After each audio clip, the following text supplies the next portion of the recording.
Hello and welcome back to the Son of the Morning Comics channel. And it's Mutant Monday. As we all know, there's no new comics coming out. So, we gotta do what we can to amuse ourselves until they start coming out again, until the world goes back to normal. So, on Mondays, we'll be reviewing mutant properties. So, today, for our first Mutant Monday, I decided I was going to pick X-Men number 5. As you can see, my copy of X-Men number 5 is what you would consider to be low grade, but that's okay. We wouldn't be using this anyway, it's too fragile. We'll use the Marvel Masterworks here, and that's how we'll do this review. Now, before we start the review, I do want to make a comment about how when the X-Men first came out, they really weren't that popular, especially when you compare them to other properties at the time, like the Fantastic Four, and obviously the Amazing Spider-Man. And also you had, things like Journey into Mystery with Thor, Tales to Astonish with the Submariner and the Hulk, Tales of Suspense with Iron Man and Captain America. Strange Tales had, so there's a lot of different, Stanley didn't write all of that, but he did definitely was writing Fantastic Four and Amazing Spider-Man, amongst others. So this one was definitely not as popular, and we'll address some of why I think that is. They really only made it up to the issue number 66 before they started just reprinting the old issues, trying to get interest into the brand. As well, towards the end of that 66 issue run, when they started getting different artists on the book, different writers, things like that, you started to see a little bit of a change in what some of the X-Men looked like, and I think that helped when they started making new stories again, when they started with Giant X-Men number 1 and X-Men number 94. So let's take a look at X-Men number 5. Okay, now that we got the book open to the right page here, like I said, I picked this issue for a few different reasons. One of the main reasons is that the X-Men learn a valuable lesson in this.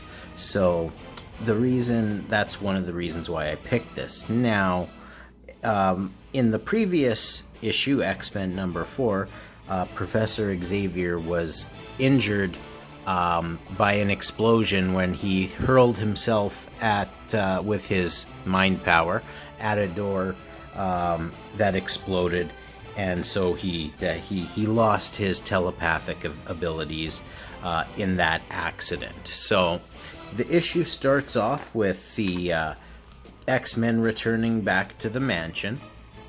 And, I'm just going to point out some of the things that I like here.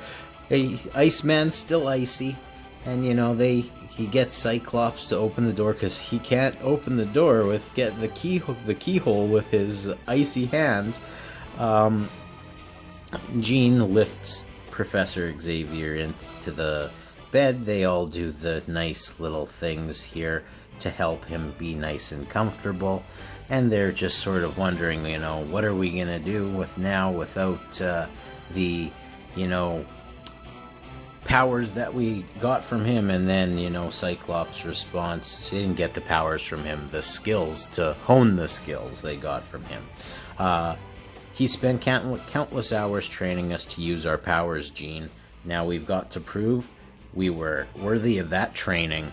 And so then, they're a little concerned for him, but then, there's a sound outside, and Beast hops up and grabs onto the ceiling, looks out the window, and notices that it's Jean's parents, and they're coming to stop by for a visit on their way to the World's Fair.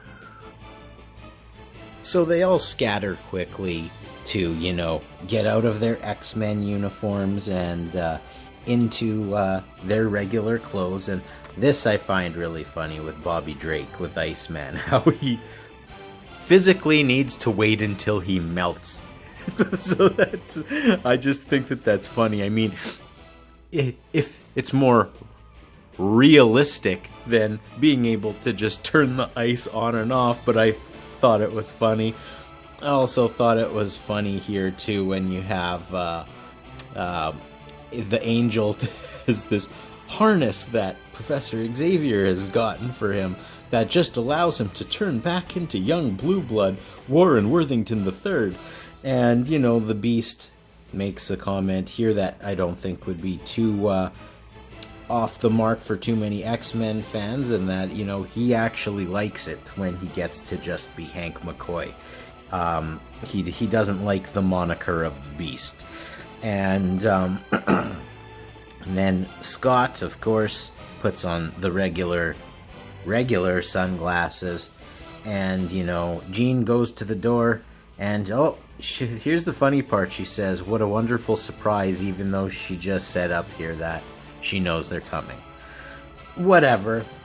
Not the greatest writing there. What can you do? And so, you know, they want to tour the facility, so they're okay. Or no, that's not happening yet. She's meeting them all here. The parents are meeting the other students. They go to reach for Cyclops' glasses. He freaks out. Then, quick thinking of Hank here, offers to take them on a trip through the grounds. So they show them the gym, which is empty. They comment about how the new equipment is arriving next week, and then the door slams and locks shut, and then automatically turns on the Beast's training exercise course with Cyclops stuck in the room. So naturally, this is something that was set up for Hank to train in, and now Cyclops is going to have to do what Hank would have to do without the agility that Hank has. So he gets thrown around a little bit, grabs onto the trapeze thing, it breaks, and then Cyclops realizes, okay, the best way to deal with this situation is just to blast everything that comes at me, which he does, and he's able to get it all done, finish up, the door unlocks, and he's concerned, but he doesn't think that anybody heard anything. So Mr. and Mrs. Gray leave after their 5-minute visit with their daughter that they haven't seen for however many months, but that's okay. As they leave, we see that Mastermind is sort of hiding, looking eerily upon this place here, but then he radios back to Magneto. He said, "Nope, the X-Men are too well hidden. No matter where I search, there's no trace of them." It's the stupidity of some of the villains early on is just hilarious. Like, he managed to track them back to this house where there's these, you know, 5 people that are roaming. But nah, can't put 2 and 2 together. That's alright. Magneto sends Quicksilver to pick him up. And this is another thing that I think you know, if you didn't ever read the early X-Men stuff, you wouldn't necessarily know that the Brotherhood of Evil Mutants, led by Magneto, had their hideout on an asteroid that orbited the Earth. Now you know. So they come in, and Quicksilver quickly jumps out of the way of Toad, who wants to greet them. And let's just say that Toad isn't the smartest character that they've ever created. And of course, Mastermind gets angry that he's tackled, and you know, he can make anybody see and think whatever it is that he wants, so he makes him feel like there's a big heavy cloth wrapped around the Toad, but Magneto doesn't like this. It's like, okay, enough of this nonsense already. And so next, Magneto is lamenting that, that they still haven't found the X-Men, and they've been searching for weeks. They can't find them. But they're going to come up with a plan. But, it's just not going to necessarily be the easiest. And so Quicksilver, his response is he wants us to forget the X-Men. It's like, they won't bother us anymore. Scarlet Witch agrees with her brother. Of course, Magneto tells them that they need to remember their place, and that nobody tells Magneto what to do, and he makes the decisions unilaterally by himself. So, I have to say, I love this illustration of Magneto here. And he is saying, of course, I'll tell you, and if you fail, if you make one careless mistake, you'll face the wrath of Magneto, most powerful of all mutants. Never forget that, any of you. This is him talking after he's just informed Toad that he's going to be, the part of the next plan. And so we pick it up here. We have Scott sitting, and he's, not pleased about the issue with the professor. But, Bobby comes in and he's like, say, Scott, there's a great track meet on TV. How about watching it with us? And then the response from Cyclops is, track meet? Professor X has lost his powers. We don't know when the evil mutants will strike next. And all you can think of is a juvenile track meet? In case you were wondering, yes, Scott Summers was always an asshole. So, Bobby leaves, not exactly a little forcefully, he's made to leave. Beast says to leave Cyclops as he is, so they come in, they all sit in front of the TV, where, Cyclops should have come because they've been watching something amazing. And what it is there's watching this track meet, and there's this one guy who keeps doing these amazing things. And you can see before he was at the end of the race, but he just leaped forward and, won that race. A little bit of a suspicious high jump there. Or is that a pole vault? He's not even using the pole to do the pole vault. And so, there's like the long jump, doing all of this crazy stuff, and the X-Men realize that, only a mutant could be displaying this kind of, powers, so they realize that they need to go save this kid, so they jump into action. Even though they know that the professor isn't going to be with them, they know that it's their duty. So, you can already see here the crowd they're getting a little upset about things. And so they decide they're going to go. They go. Here you can see this guy who looks very familiar except for his hair. And the angel goes and swoops down, and he grabs this guy, and he goes to fly him out of there. But he does note that this guy's a little too on the heavy side, and so Beast then, I guess, goes to make a barrier by kicking people in the face? I don't know. I guess that was what he did. So, they have the car waiting, but now they're surrounded.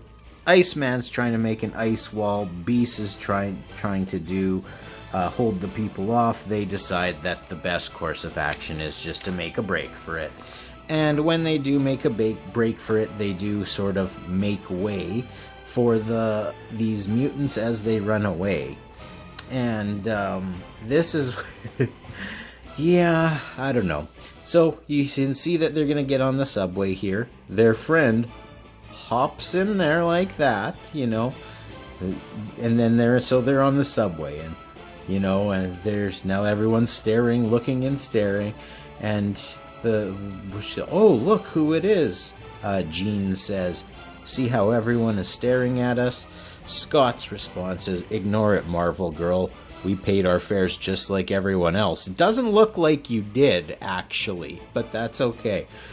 Then Beast says that there's something vaguely familiar about you, my friend, something disturbingly familiar. And he says, "Impossible, I never met you before." And then he says, "Wait, now I know, you're the way you hopped. Only one mutant has that ability, the evil one called the Toad." Didn't notice that here. I'm just a question, that's all I'm asking. And pointing out some reasons why these may not have been as popular, even though I quite like them. I find them very charming to read, these early X-Men stories. So then Beast rips off the guy's face and hair, and of course it's the Toad, and then he hops off the subway, and, they chase after him. Iceman throws an ice block ahead of him, which the Toad slips on and starts twirling around like crazy until Angel swoops in and slows his, his revolution momentum. And all of a sudden, metal starts flying all over the place. We know what that means. We know that there's trouble, and that means that Magneto is near. Manipulating the metal around the train station, Magneto wraps up Angel pretty good. Beast goes to try to get to him, but he can't, because he is hexed by the Scarlet Witch, and then Mastermind surrounds Bobby Drake, and the illusion being that there's a dozen of him. Now, I want to point out something about the writing here. He says, "Holy smoke, a dozen masterminds surrounding me. It must be an illusion, but how do I know which one is real?" And he seems to already have his club here of ice. But in the next panel, he says, "Well, there's one way to find out. I'll make myself an ice club and take swings and see who falls." We already had the ice club. Like I said, this could just be a result of Stan Lee being, having his writing resources, spread very thin, doing a lot of work. But I do really love the art by Jack Kirby in these books.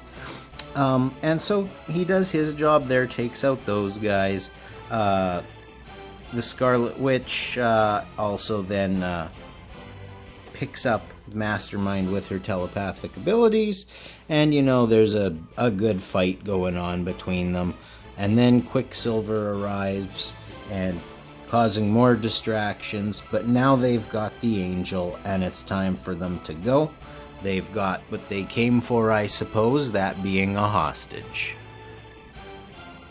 As they pursue the Brotherhood of Evil Mutants with that have their friend as captor out of the subway, Mastermind sets up an illusion of a rhino, which causes a ruckus.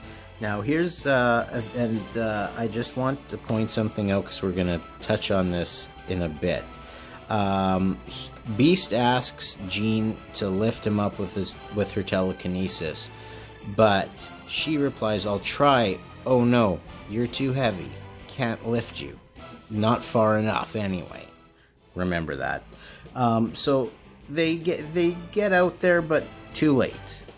They're in their magnetically powered spacecraft, and they go back to their asteroid, and now they have the Angel in an interrogation room.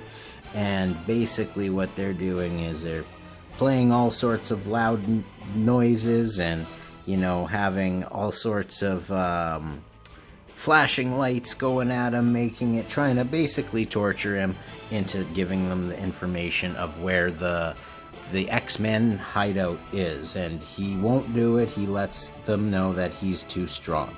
Now, at the same time, they left Toad behind, and Magneto was more than happy to do it. because, you know, he's an idiot, basically, and he's just mumbling to himself that he has to get home.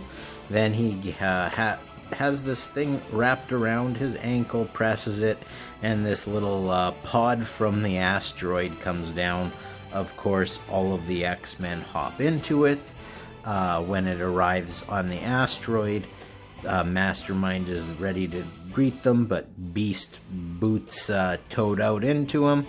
They try more with the illusions, but that's really not going to work anymore. But Magneto has himself hooked up to his machine that's connected to the entire asteroid, and he gets a piece of sheet metal and he wraps it around Cyclops' face so he can't, use his laser blasts, and then has an arm come out of the wall and grab Jean Grey, and then another thing come put around her head to, make it so she can't concentrate and use the power of her brain. And so, here they're doing their best to fight off these things. Jean gets broken free by Iceman, Beast gets scot-free. Here, Magneto makes the comment that he's gonna blast them out of the airlock and farewell X-Men. And Scarlet Witch makes the comment that, no, Magneto, you can't, you mustn't. You wouldn't kill anybody, would you? And then, it's kind of funny that, do you really not think that this guy would be willing to kill anybody? He wants to dominate the world. That is what you guys are trying to do. Do you think that there will be no casualties involved in this? And so, Scarlet Witch prevents him from actually doing what he wants to do by shooting them out into space. And so he is very angry and he's saying, how dare you defy me? And then, Quicksilver says, you're gonna do nothing to my sister. So you can see they're not really getting along all that great. But they still, Quicksilver does still have the loyalty to Magneto for saving Scarlet Witch's life in the past. So they are gonna try and help. Now, remember what I mentioned before about Jean and her powers? Okay. So Beast is trying to break through this glass here to save Angel. You like the finger? Yeah. So it's not working. And what Jean then does is she uses her mentality powers and she takes one of these tanks that's very heavy and forces it through the glass to save Angel. If she couldn't lift Beast, how is she doing this? This is what I don't understand. This is what doesn't make sense to me. We get another illusion from Mastermind. They know better. They just blow right through it. Magneto has these dart grenades. So you can see that there's a lot of action going on here, but there's definitely some weirdness going on too, but that's alright. So here you have Scott has been separated from the rest of them, and they need to get to Scott, even though the asteroid is breaking in two. So Iceman creates an ice funnel so that they can get in there and grab Angel can fly in there, grab Cyclops. That thing explodes, but they manage to get back into one of these little magnetic torpedo landing craft things, which takes them home, and then it immediately leaves. And we assume, and as do they, that it's going to go back up and save the evil mutants that are still on the asteroid. And so then, like I said, the reason why I picked this issue is because there's a lesson in it. And the lesson is that Professor Xavier never lost his powers to begin with. He was only pretending. You silly guy. And that basically, he says to them, every school has to have every student, I should say, has to graduate, and you guys have now graduated, and so that's pretty cool. And the last thing that he says here is, I'm proud to say that you've all passed with flying colors. You've proven you can think and act for yourselves. Your training period is over. Congratulations, my X-Men. So that's the end of this issue. Like I said, the lesson is why I like this issue and thought that it was a good one to start with for our first Mutant Monday. And so, like I said, these were not the most popular stories when they came out. I wonder to myself if part of that reason is sort of there was already a team that had somewhat generic uniforms, being the Fantastic Four, and then you kind of had the same idea with these guys. And I mean, it's quite obvious that once you make the X-Men look distinct from one another, they start to really become popular. So that's, you know, that could be a contributing factor as well. So, thank you one more time for joining me here on this Mutant Monday. And thank you for joining me here on the Son of the Morning Comics channel. If you like this, hit the like button, subscribe to the channel, hit the notification bell, leave some comments, all that good stuff. You can visit me over at Son of the Morning 7 on Twitter, and we'll talk to you next time.